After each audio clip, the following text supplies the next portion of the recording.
بسم الله الرحمن الرحيم.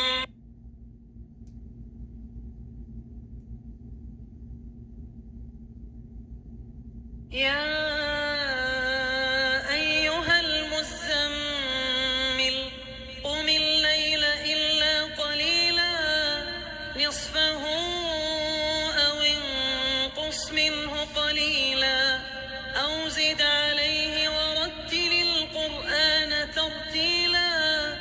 إنا سنلقي عليك قولا ثقيلا إن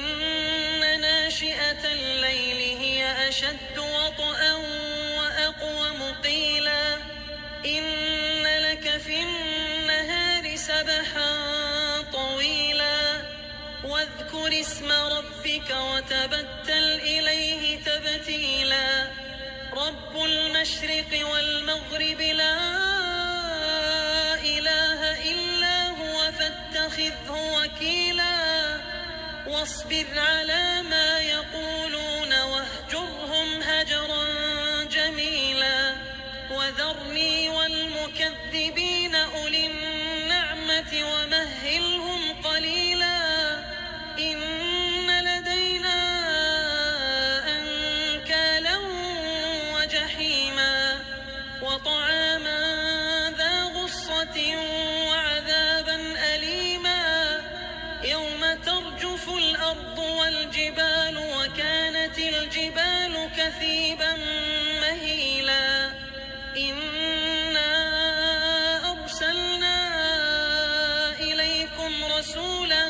شاهدا عليكم كما أرسلنا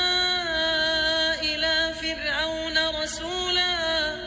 فعصى فرعون الرسول فأخذناه أخذا وبيلا فكيف تتقون إن كفرتم يوما يجعل الولدان شيبا السماء منفطر به كان وعده مفعولا إن هذه تذكرة فمن شاء اتخذ إلى ربه سبيلا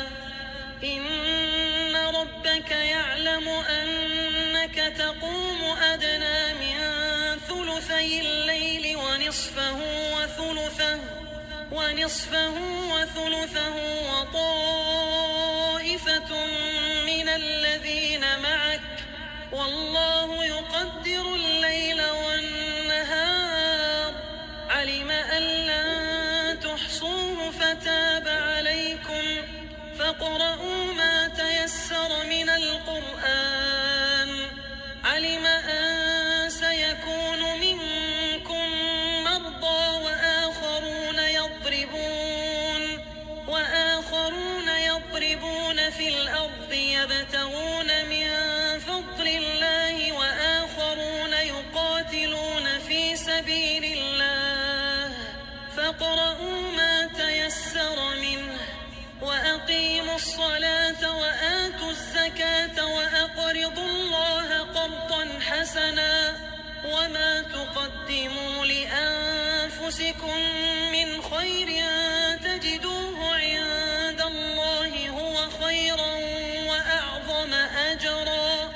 واستغفروا الله إن